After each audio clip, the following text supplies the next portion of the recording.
Cruel settlers kill a quiet farmer's wife not knowing he's the deadliest assassin in the West. The morning sun cast long shadows across Ezekiel Thornfield's modest farm in the Colorado Territory. He knelt between rows of corn, his weathered hands gentle as he tended each plant. His wife Cordelia hung laundry nearby, humming a hymn they'd sung together the night before. To their neighbors, they were just another pair of freed slaves trying to scratch out an honest living. Zeke spoke softly when spoken to, kept his eyes down during confrontations, and apologized even when others were in the wrong. The townspeople dismissed him at community meetings, talking over him like he wasn't there.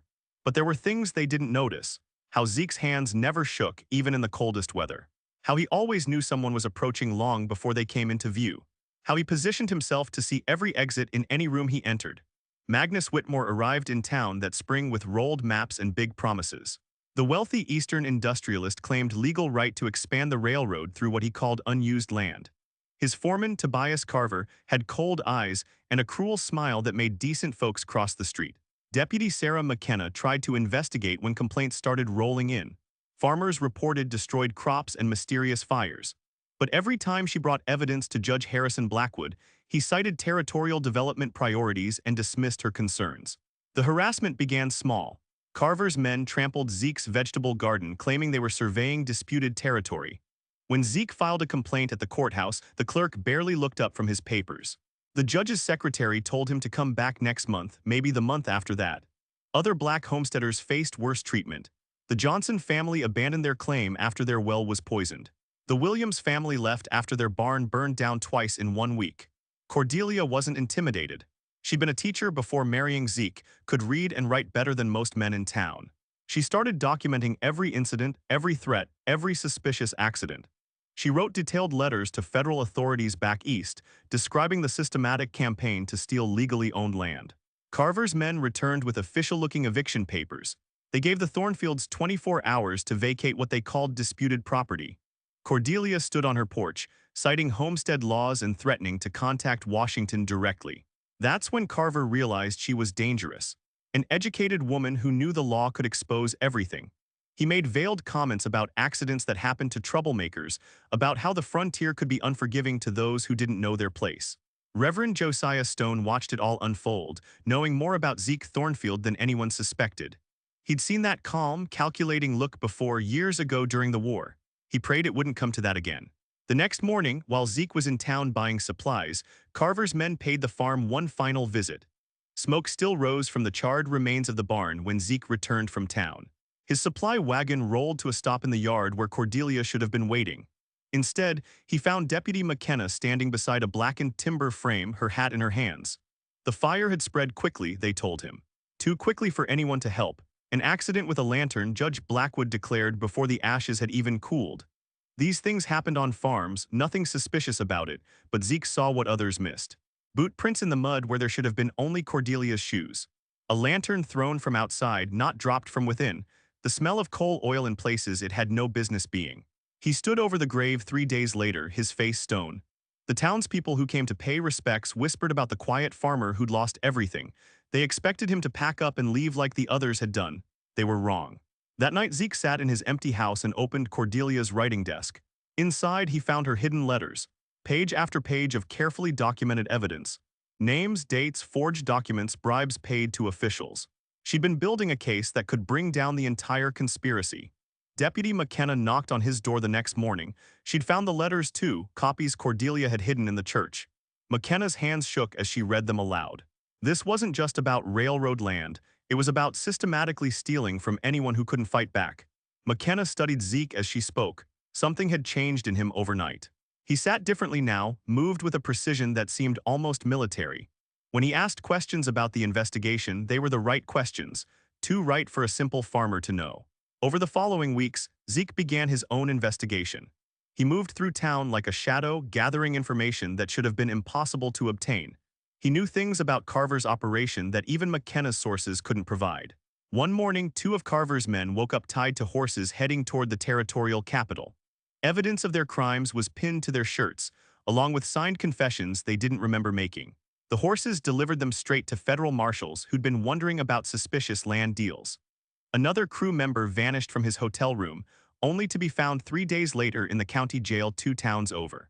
He'd apparently walked in and surrendered, carrying a satchel full of forged property deeds and detailed records of bribes paid to local officials.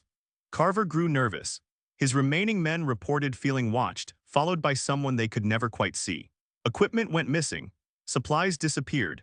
Plans they'd made in private somehow reached the ears of people working against them. McKenna began following Zeke, trying to understand how a grieving farmer had become so effective at dismantling a criminal operation. She watched him from a distance as he moved through the wilderness around town. He navigated terrain like he'd studied it from maps. He anticipated where people would be before they got there. Reverend Stone finally told her the truth. During the war, Zeke had been known as the Shepherd.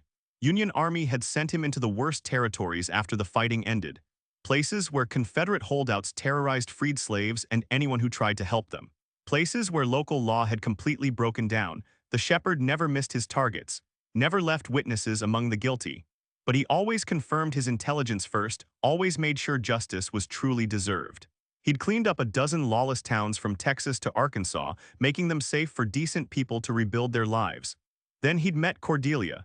She'd been teaching children in a school the Army had established for freed slaves. She saw past the reputation, past the skills that made him valuable to the government. She saw the man who wanted peace more than he wanted to use those deadly abilities. Zeke had laid down his weapons for her. Learned to farm, to read scripture, to build instead of destroy. For 5 years, he'd been the gentle man she'd helped him become, until they took her away. McKenna was still processing this revelation when gunshots echoed through town. Carver's remaining men had decided to eliminate the one person getting too close to the truth. They'd cornered her outside the telegraph office where she'd been sending reports to federal authorities. Zeke appeared before they could finish the job. McKenna watched in amazement as the Shepherd returned in full. He moved between her attackers like water flowing around stones. Every step calculated, every action precise. He used their own momentum against them, turning their aggression into their downfall.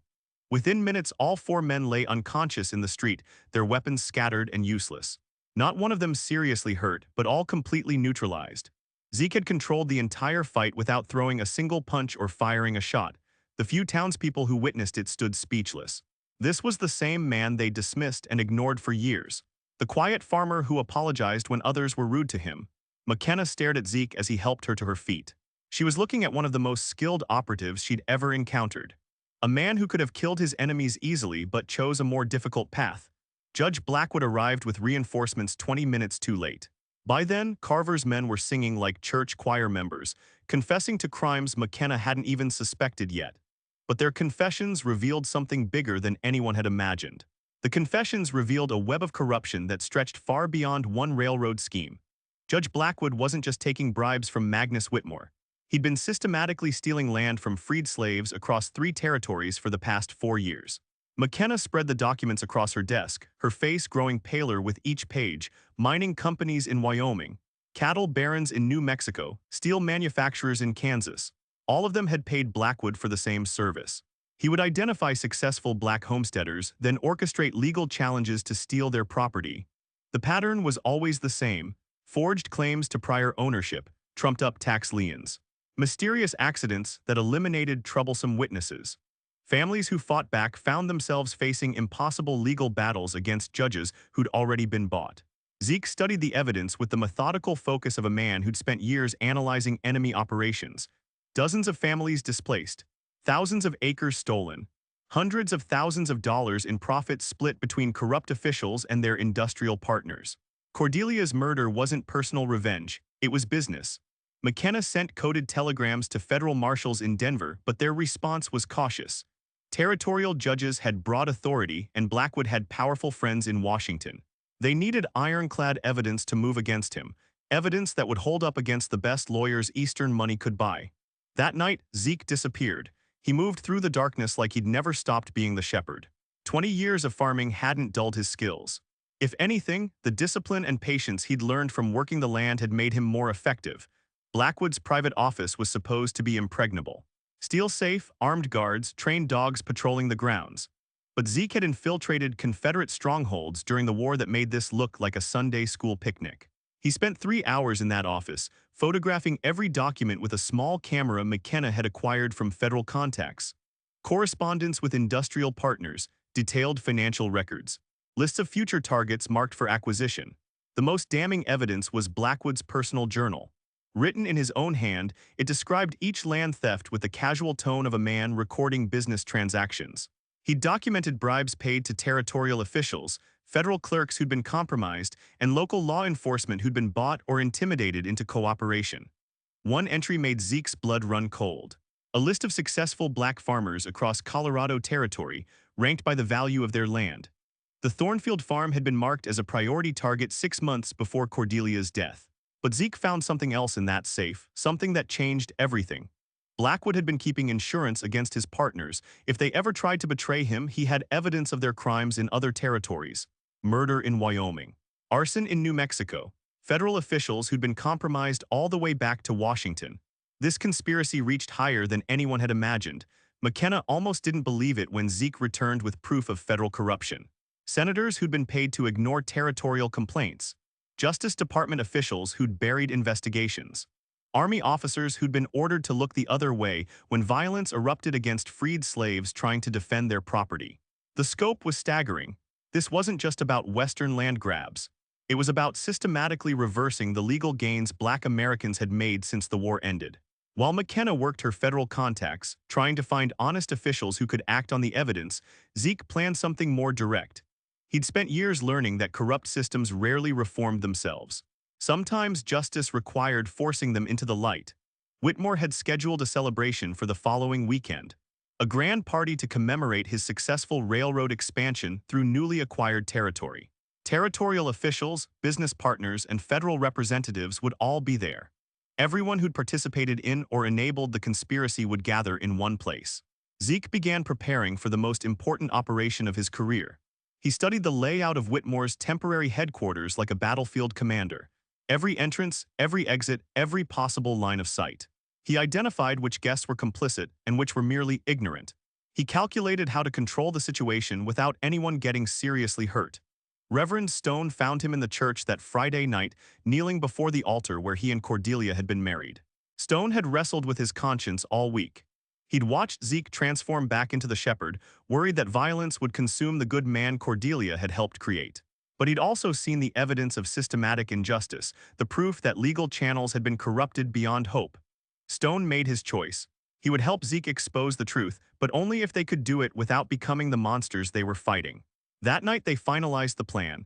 McKenna would position federal marshals around the celebration, ready to act when the evidence was presented. Stone would provide moral witness, ensuring the community understood what had really happened to their neighbors. Zeke would walk into that room full of powerful men and show them what happened when they underestimated a quiet farmer who'd lost everything. The celebration was scheduled to begin at sunset. By midnight, everyone in the territory would know the truth about Judge Harrison Blackwood and his conspiracy of theft and murder. The shepherd was going to deliver justice one final time. The celebration was in full swing when Zeke walked through the front door of Whitmore's headquarters. The room fell silent as conversations died mid-sentence. This wasn't the humble farmer they remembered. This was someone else entirely. He wore a clean black suit and carried himself with military precision. Every step deliberate, every movement controlled.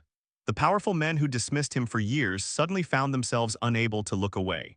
Whitmore recovered first, his face flushing red with anger and embarrassment. He'd invited territorial officials and federal representatives to celebrate his victory. The last thing he needed was the dead woman's husband disrupting his moment of triumph. Judge Blackwood stepped forward, his hand moving toward the pistol under his coat, but something in Zeke's eyes made him freeze. This wasn't a grieving farmer seeking revenge. This was a predator who'd chosen his moment carefully. Zeke reached into his jacket and withdrew a leather portfolio. Inside were photographs of every document he'd taken from Blackwood's safe. Financial records, correspondence, journal entries written in the judge's own hand.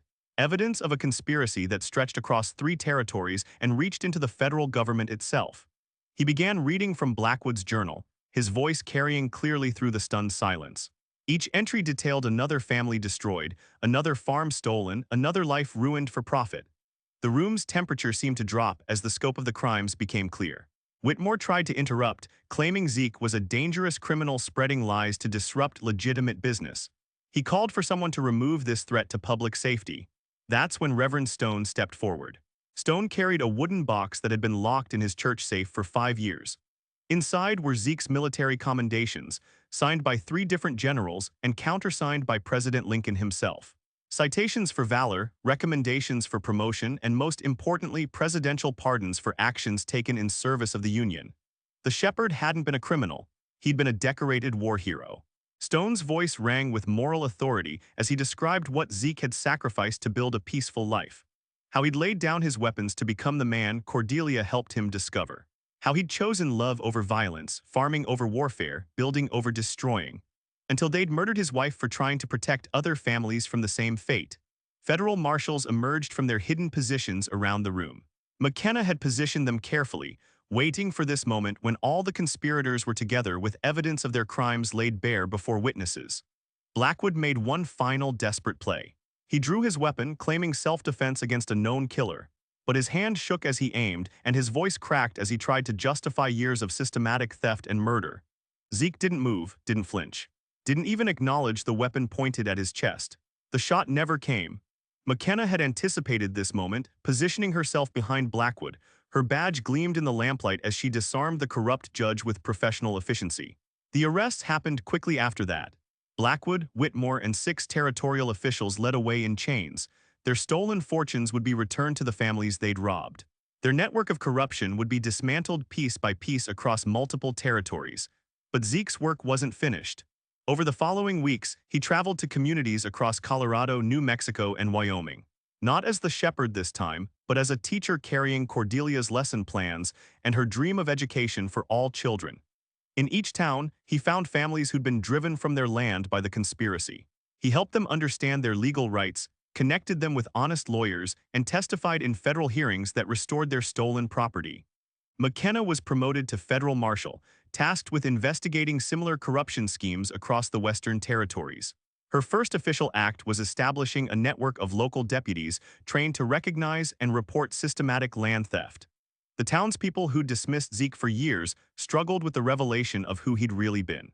Some apologized. Others simply avoided his eyes when they passed on the street. A few began to understand how their prejudices had blinded them to both the conspiracy that threatened them all and the hero who'd lived quietly among them. Months later, Zeke stood before a classroom in the school Cordelia had dreamed of building. Children of every background sat at desks made from lumber, donated by grateful families whose farms had been restored. They learned reading and arithmetic and history from books Cordelia had collected over the years. On his desk sat 2 framed photographs. One showed Cordelia in her wedding dress, smiling at the camera with joy and hope. The other showed his military unit after the war ended, young men who'd fought for the principle that all people deserved freedom and justice. Between them lay his old badge and his teaching certificate, symbols of 2 different kinds of service to something larger than himself. Through the window, he could see the thriving community that had grown from the ashes of corruption. Integrated farms worked by families of all backgrounds. A main street where former enemies now did business together. Children playing games that ignored the racial boundaries their parents had once considered absolute. Cordelia's letters had spoken of strength that came from protecting the vulnerable rather than dominating them.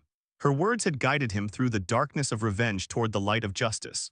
Her memory lived on in every child who learned to read, every family restored to their rightful home, every community that chose healing over hatred. The quiet farmer had found his peace at last.